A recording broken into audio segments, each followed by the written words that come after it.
Alô amigos, esse é o canal Roberto Kodama trazendo a análise do jogo Bahia 1, Ceará 1. Jogo em que o Bahia poderia ter tido melhor sorte, né? Não fosse aí, eu acho que o Guto Ferreira errou ao colocar o Jonas no lugar do Mugni. Acho que deveria ter entrado com o mesmo time que venceu a Chapecoense por 3-0 no final de semana, tá?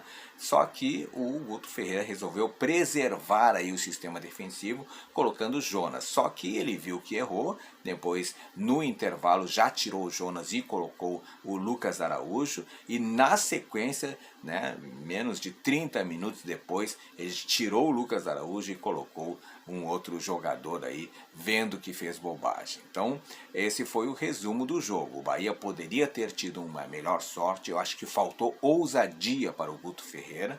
No intervalo do jogo, né, a primeira substituição, sai Jonas e entra Lucas Araújo, vendo o Guto que, reparando o erro que ele fez ao começar o jogo com o Jonas. Segundo tempo, aos 3 minutos, tá, a primeira do Bahia, de longe, Raí, numa boa trama com o Gilberto, né, arriscou, o goleiro defendeu com tranquilidade. Aos 8 minutos, o gol do Ceará, através de Mendonça. Mendonça que é um jogador perigoso, eu havia alertado isso na live pré-jogo, né, jogador perigoso, uma boa jogada, aí, uma boa combinação de jogada com o Vina, linda jogada do Mendonça, né, e realmente Mendonça se mostrando aí o jogador mais perigoso do ataque do Bahia, rápido e talentoso. E 3 minutos depois acontece o gol do Bahia. Bahia reagiu rápido aos 11 minutos do segundo tempo, um golaço, uma pintura do Gilberto.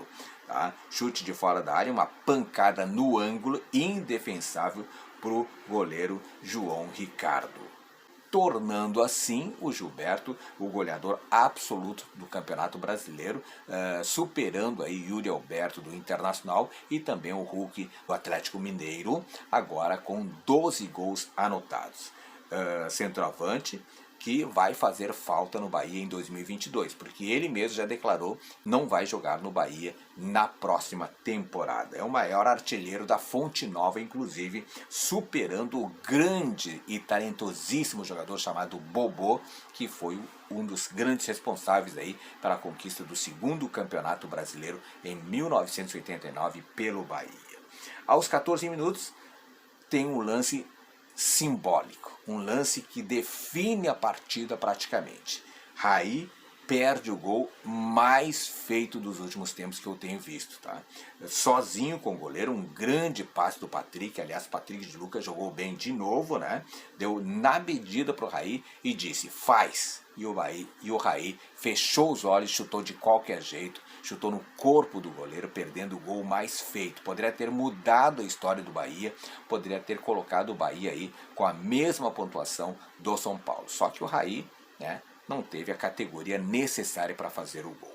Aos 15 minutos, Nino de longe para uma boa defesa do goleiro. E aos 24 minutos acontece a substituição. Entra Ramires no lugar de Daniel. E até o momento, isso já eram 24 minutos do segundo tempo, nada do Rodallega. E depois, em seguida, o Ronaldo entrou no lugar do Capixaba e entrou também o Kleber, o Clebão, no lugar do Jael, né? Aliás, o Kleber que foi personagem também, que vamos analisar na sequência. Aos 26 minutos, Lucas Araújo segura a Vina, leva o amarelo de novo e aí o Guto Ferreira não quis arriscar e tirou o Lucas Araújo com 30 minutos no campo. Aos 27 minutos, Vina de fora da área, um petardo alto, né? Se fosse um pouquinho mais embaixo, seria um grande lance, grande possibilidade de gol.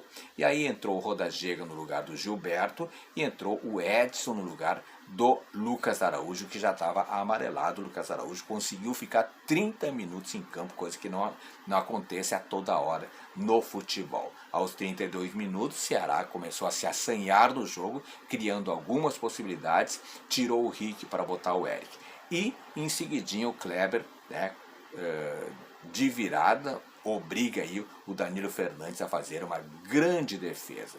E aos 37 minutos acontece mais um fato que marca o jogo. a expulsão de Kleber, que conseguiu levar 2 cartões amarelos no mesmo jogo, um em seguida do outro, né? Falta em cima do Edson. Kleber ficou, portanto, 13 minutos em campo. Jogo tenso no final do jogo, o Ceará fazendo muita cera e segurando esse empate que era o grande objetivo do Ceará, né? O Ceará veio para Fonte Nova para conseguir um empate e acabou conseguindo mesmo com um jogador a menos durante aproximadamente 10, 15 minutos, né? Quando teve essa expulsão aí do jogador Kleber. Para mim foi um empate com gosto de derrota, porque poderia ter vencido. Tinha o lance aí do Raí, que poderia ter matado o jogo. Só que Raí não teve a tranquilidade para fazer o gol que consagraria o atacante e ao mesmo tempo colocaria o Bahia numa situação bem mais tranquila. Agora se torna obrigação vencer o jogo contra o Juventude no final de semana no Alfredo Jaconi. Foi isso que eu vi de jogo. Bahia 1, Ceará 1, um empate justo pelo que os dois apresentaram no gramado, só que um resultado com gostinho de derrota para o Bahia, que permanece aí na 15ª posição com 32 pontos ganhos, 3 a mais que o primeiro rebaixado neste momento, que é o Juventude, que tem 29 pontos. Aliás, Juventude, que é o próximo adversário do Bahia no final de semana no Alfredo Jaconi. Se você gostou do vídeo, dá joinha que sempre apoia o canal. Deixe seu comentário aqui, ver o que você acha desse jogo, se você concorda com essa opinião. Muito obrigado pela audiência, grande abraço, beijo no coração e fique com Deus.